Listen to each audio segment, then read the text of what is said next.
বন্ধুরা, আজকে আমি বরবটি ভর্তা রেসিপি বানিয়েছি, আশা করছি খুবই ভালো লাগবে। তো এখানে আমি 250 গ্রামের মতো বরবটিটাকে কেটে বেছে ভালোভাবে জল দিয়ে পরিষ্কার করে ধুয়ে নিয়েছি। আর এই বরবটিটাকে খুব ভালোভাবে সিদ্ধ করতে হবে। তো এখানে আমি কড়াইতে বরবটিগুলো দিয়ে দিলাম। দেওয়ার পরে পরিমাণ মতো জল দিয়ে বরবটিটাকে খুব ভালোভাবে সিদ্ধ করতে দেব।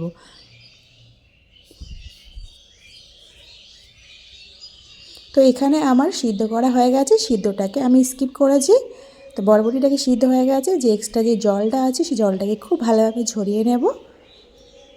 তো দেখতে পাচ্ছেন আমার একদম বরবটিটা খুব ভালোভাবে একদম সিদ্ধ হয়ে গেছে। তো এবার এই বরবটিটাকে খুব ভালোভাবে আমি বেটে নেব। তো আমি শিলনোড়াতে বেটে নিয়েছি। এবার একটা ছোট কড়াইতে আমি এখানে পরিমাণ মতো এখানে সরিষার তেল দিয়ে দিয়েছি। আর এখানে 2টো শুকনো লঙ্কা ফোড়ন দিয়ে দিলাম। আপনারা ঝালটা কম বেশি বাড়িয়ে কমিয়ে নেবেন, বরাবরের মতোই বলছি। আর এখানে 2টো পেঁয়াজ কুচিয়ে রেখেছিলাম, সেই পেঁয়াজ কুচিটা এখানে তেলাতে দিয়ে দিলাম, দিয়ে হালকা করে লাল করে নেব। তো আমার ভিডিও যে যেখানতে পারছেন দেখছেন, দেশ বা বিদেশে বাইরে, তাদেরকে অসংখ্য অসংখ্য ধন্যবাদ আমারই আজকের রেসিপিটা দেখার জন্যে। তো পেঁয়াজটা আমার লাল হয়ে গেছে, এবার আমি পেঁয়াজটাকে তুলে নিচ্ছি। এবারে যে বরবটিটা বেটে রেখেছিলাম সেই বরবটি ভর্তাটাকে আমি এখানে তেলেতে দিয়ে খুব ভালোভাবে ফ্রাই করে নেব। তো আমার চ্যানেলে যারা এখনও নতুন, তোমাদের যদি আজকের রেসিপিটা ভালো লেগে থাকে তাহলে প্লিজ সাবস্ক্রাইব করে পাশে থেকে যেতে পারেন। খুব ভালোভাবে নেড়ে চেড়ে নিতে হবে। এবার এখানে স্বাদ মতো একটু লবণ দিয়ে দেব। একদম কোনো ঝামেলা ছাড়াই এই রেসিপিটা বানিয়েছি, একদম যখন খুশি মন চাইলে আপনি বানাতে পারবেন। তো এবারে খুব ভালোভাবে নেড়ে নেড়ে আমি এই শিম ভর্তাটাকে খুব ভালোভাবে একটু ভাজা করে নেব।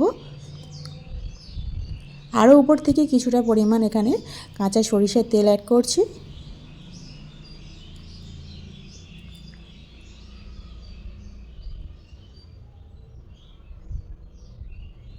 এবারে আমি বরবটি ভর্তাটাকে আমি একটা পাত্রেতে তুলে নেব। তো এখানে তুলে নেওয়া হয়ে গেছে। এবারে যে আমি পেঁয়াজ ভেজে তুলে রেখেছিলাম, পেঁয়াজ আর লঙ্কা, সেই পেঁয়াজ ভাজা লঙ্কাটা দিয়ে দেব। তো এখানে দিয়ে দিলাম। লঙ্কাটাকে খুব ভালোভাবে হাত দিয়ে মেরে নেব। নেওয়ার পরে এই বরবটি ভর্তাটাকে আমি পুরো মিক্সড করে নিচ্ছি। তো আজকের আমার এই বরবটি ভর্তার রেসিপিটা কেমন লাগলো কমেন্টে কিন্তু জানাতে ভুলবেন না, আর প্রয়োজনে শেয়ার করবেন বন্ধুদের কাছে। তো আরও কিছুটা পরিমাণ এখানে